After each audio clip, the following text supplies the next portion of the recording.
Hi everyone, welcome back to my channel Satis Art and Craft. So in today's video I am going to make planter from waste containers. So let's get started with the video. तो शुरू करते हैं पहले planter के साथ। तो उसके लिए मैं यूज़ कर रही हूँ ये प्लास्टिक कंटेनर। आप कोई भी कंटेनर यूज़ कर सकते हैं जो भी आपके पास अवेलेबल है। तो सबसे पहले इसके ऊपर से ये रैपर रिमूव कर लेंगे और इसे क्लीन कर लेंगे। और उसके बाद मैंने लिए है ये आइसक्रीम स्टिक्स।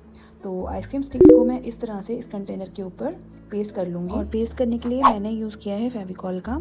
आप किसी भी अच्छे ग्लू के साथ इसको इसके ऊपर पेस्ट कर सकते हैं और ड्राई होने के लिए रख देंगे। तो जब तक ये ड्राई होता है मैंने ये 2 प्रिंट आउट्स ले लिए हैं। उसमें से हम जो डिज़ाइन मुझे पसंद है वो मैं कट आउट निकाल लूँगी और उसको इसके ऊपर पेस्ट करेंगे एज आ डेकोपाज। तो मैंने यहाँ पे कुछ राइटिंग वाला डिज़ाइन निकाला है और एक मैंने बर्ड वाला डिज़ाइन निकाला है। इन दोनों को हम कट कर लेंगे और इसके ऊपर पेस्ट करेंगे। तो एज़ यू नो कि डेकोपाज जो पेपर होता है वो बहुत ही थिन होता है, बहुत पतला होता है। तो वो इजीली डेकोपाज हो जाता है। और ये जो प्रिंट आउट निकाला है ये पेपर काफ़ी मोटा है, तो इसको हम थोड़ा सा पतला करेंगे जैसा कि हमारा डेकोपाज पेपर होता है। तो इसके लिए मैंने यहाँ पे ये टेप लिया है और टेप को मैंने इस पेपर पे चिपका दिया है। और अच्छे से चिपकाने के बाद इसको मैं इस तरह से, जैसा कि स्क्रीन पे दिखाई दे रहा है, इसको 2-3 बार लगा के रिमूव करूँगी, जिससे कि ये पेपर हमारा काफ़ी पतला हो जाएगा। और जैसे मुझे इसके ऊपर डेकोपाज करना है उसके लिए ये पेपर एकदम एक्यूरेट हो जाएगा। तो इस तरह से पेपर जब हम पतला कर लेंगे, काफ़ी लेयर्स मैंने इसके ऊपर से निकाल ली है, तो उसके बाद इसको हम चारों तरफ से अपने हाथ से ही टेयर कर लेंगे। टेयर करने के बाद इस तरह से मैं इस कंटेनर के ऊपर जो हमने आइसक्रीम स्टिक्स चिपकाई थी उसके ऊपर फेविकॉल से ही, तो आप देख सकते हैं इसकी जो लेयर है वो कितनी पतली हो गई है, जैसा कि डेकोपाज पेपर की होती है। तो ये भी एक तरीका है। अगर आपके पास डेकोपाज पेपर अवेलेबल नहीं है तो आप इजीली प्रिंट आउट लेके उसको भी इस तरह से डेकोपाज पेपर की तरह में कन्वर्ट कर सकते हैं। तो मैंने इसको दोनों साइड पे कुछ इस तरह से पेस्ट कर दिया है। और आप देख सकते हैं कि कागज़ की जो पतली लेयर होने की वजह से ऐसा लग रहा है जैसे हमने इसके ऊपर ये डिज़ाइन पेंट किया है, ना कि चिपकाया है। अगर हम मोटा पेपर चिपका देंगे तो वो उतना अच्छा नहीं लगेगा। तो जब ये अच्छे से चिपक जाए उसके बाद मैंने ये जूट लिया है और जूट को लंबी लंबी स्ट्रिप्स में कट कर लिया है और उसको कट करके मैंने बॉटम वाले पार्ट पे कुछ इस तरह से पेस्ट कर दिया है। उसके बाद मेरे पास ये ब्राउन कलर का वैक्स पड़ा था, तो मैं इस वैक्स से फिंगर की हेल्प से इसके ऊपर हल्की हल्की सी शेडिंग दूंगी, जिससे कि ये थोड़ा सा वुडी इफ़ेक्ट आए इसके ऊपर। तो मैंने इसके ऊपर अच्छे से शेडिंग दे दी है, वैक्स लगा दिया है और वैक्स को मैं बाद में कपड़े की हेल्प से थोड़ा सा रिमूव कर दूंगी। तो वैक्स लगाने के बाद ये देखिए ये काफ़ी एंटीक सा लगने लग गया है। अब जब ये थोड़ा सा ड्राई हो जाए उसके बाद मेरे पास ये लेस पड़ा था, मैंने इस लेस को भी इस जूट के एंड पॉइंट पे कुछ इस तरह से ग्लू गन की हेल्प से पेस्ट कर दिया है। उससे ये काफ़ी और अच्छा लगने लग गया है। तो ऐसे हम छोटी छोटी चीज़ों का इस्तेमाल करके वेस्ट कंटेनर से काफ़ी अच्छे से प्लांटर्स बना सकते हैं। नेक्स्ट मैं यहाँ पे मैक्रम थ्रेड का यूज़ करूँगी और अपने प्लांटर को थोड़ा सा और डेकोरेट करूँगी। उसके लिए मैंने यहाँ पे ग्लू गन की हेल्प से जो मैक्रम थ्रेड है उसको कुछ इस तरह इसके ऊपर पेस्ट कर दिया है। और उसके बाद मैंने ये छोटा सा बो भी बनाया है थ्रेड से ही, और इसको भी इसके ऊपर कुछ इस तरह से पेस्ट कर दिया है। बो बनाने के लिए मैंने जूट रोप का ही इस्तेमाल किया है और उसके बो के एंड्स पे मैंने पर्ल चिपका दिए हैं। अब उसके बाद मुझे ये थोड़ा सा जो इसके ऊपर हमने डेकोपाज किया था वो अनइवन सा लग रहा था, तो उसके लिए मैंने यहाँ पे ये सिमिलर कलर पेपर में ही थे वैसे ही सिमिलर कलर लेके इसके ऊपर मैंने कुछ इस तरह से शेडिंग दे दी है। तो ये उससे शेडिंग देने के बाद ये और भी अच्छा लगने लग गया है। उसके बाद मैंने थोड़ा सा और एनहांस करने के लिए यहाँ पे इसके ऊपर इस डिज़ाइन को थोड़ा सा हाईलाइट कर दिया है। तो इस तरह से ये ऐसा लग रहा है जैसे हमने ये डिज़ाइन इसके ऊपर पेंट किया है, ना कि हमने इसके ऊपर पेस्ट किया है। तो इसी के साथ ये हमारा प्लांटर बन के रेडी हो गया है। लास्ट में इसके ऊपर मैं एक कोट वार्निश का अप्लाई करूँगी और देखिए ये हमारा प्लांटर बन के तैयार है। तो आप मुझे कमेंट करके ज़रूर बताइएगा कि आपको ये कैसा लगा। तो ये रहा इसका फाइनल लुक। तो इसको मैंने अपनी किचन में डेकोरेट किया है और इसमें आप चाहें तो आर्टिफिशियल प्लांट्स और रियल प्लांट्स भी लगा सकते हैं।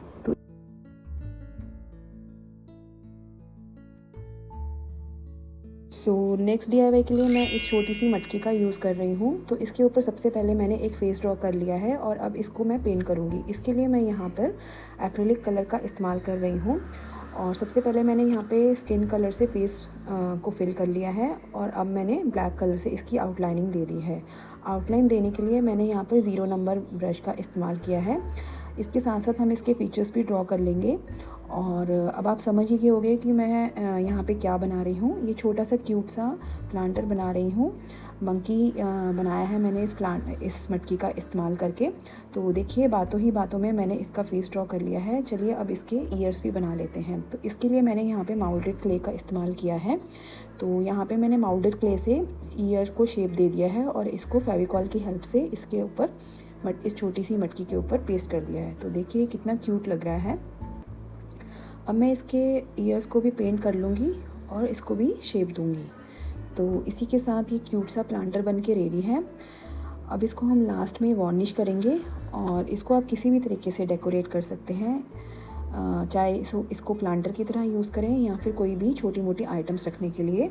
मैंने इसको अपने टेबल जो मेरा डेस्क है उसके ऊपर डेकोरेट करने के लिए बनाया है। तो आई होप आपको ये क्यूट सा प्लांटर पसंद आया होगा।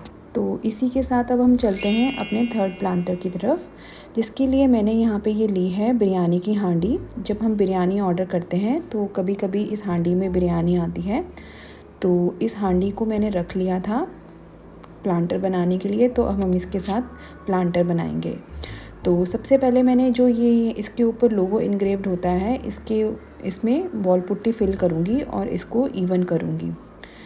तो इसके सरफेस को इवन करने के बाद इसको मैं ड्राई होने के लिए रख दूँगी और जब ये अच्छे से ड्राई हो जाएगा तो इसके ऊपर एक कोट हम जेसो का अप्लाई करेंगे।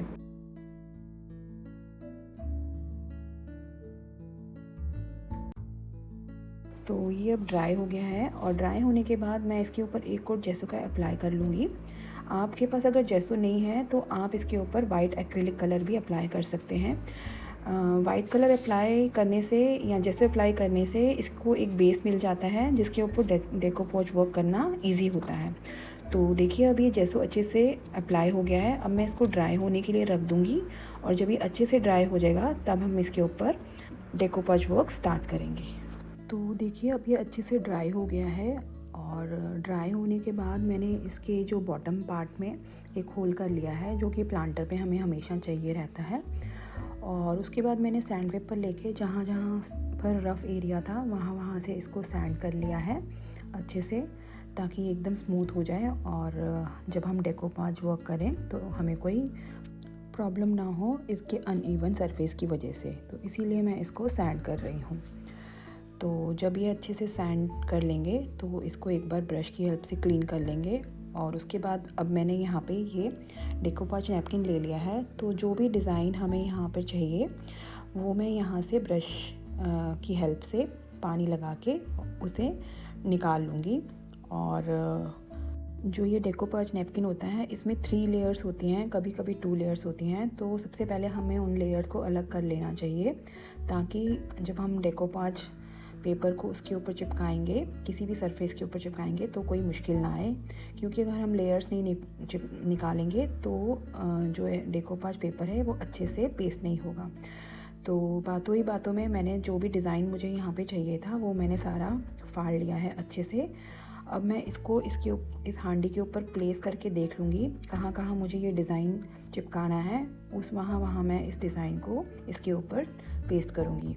तो पेस्ट करने के लिए मैंने यहाँ पे फेविक्रिल की डेकोपाज ग्लू का इस्तेमाल किया है। तो सबसे पहले मैं इसके ऊपर डेकोपाज ग्लू अप्लाई करूँगी और इस पेपर को इसके ऊपर पेस्ट करूँगी। तो हमेशा जब भी हम डेकोपाज पेपर पेस्ट करते हैं तो उसको ग्लू लगाने के बाद, पेपर को उसके ऊपर चिपकाने के बाद कोई भी फ्लैट ब्रश लेके, ड्राई फ्लैट ब्रश लेके उसके साथ हम इसको प्रेस करके चिपकाते हैं। और जब ये अच्छे से पूरा इसके ऊपर डिज़ाइन चिपक जाएगा तो एक लेयर हम मोड पोच ग्लू की लेके इसके ऊपर लगाएंगे ताकि ये जो डिज़ाइन है हमारा अच्छे से सील हो जाए। और जब ये अच्छे से ड्राई हो जाएगा तो उसके बाद मैं लास्ट में इसके ऊपर एक कोट वार्निश का अप्लाई करूँगी। वार्निश अप्लाई करने से जो हमारा जो भी हम DIY बनाते हैं वो सिक्योर हो जाता है और लॉन्ग लास्टिंग हो जाता है। तो अब ये मेरा पेपर वर्क जो है, डेकोपाज पेपर वर्क है, वो कंप्लीट हो गया है। अब मैं इसके ऊपर थोड़ी बहुत इसको एनहांस करने के लिए कलरिंग करूँगी। तो मैंने यहाँ पे ये येलो कलर लिया है और इसके जो माउथ वाला पार्ट है उसके ऊपर मैं ये येलो कलर अप्लाई कर दूँगी और ब्लू कलर से मैं इसके ऊपर थोड़े थोड़े से डॉट्स दूँगी कहीं कहीं पर। और उसी के साथ ये हमारा देखो 5 वर्क कंप्लीट हो गया है और हमारा प्लांटर भी बन के रेडी हो गया है। तो आई होप आज का ये वीडियो आपको अच्छा लगा होगा। अगर हाँ तो आप मेरे चैनल को सब्सक्राइब करना बिल्कुल मत भूलना और बेल आइकन को भी प्रेस कर दीजिएगा। तो मिलते हैं अगले वीडियो में कुछ नए आइडियाज़ के साथ। तब तक के लिए take care, bye bye, thank you.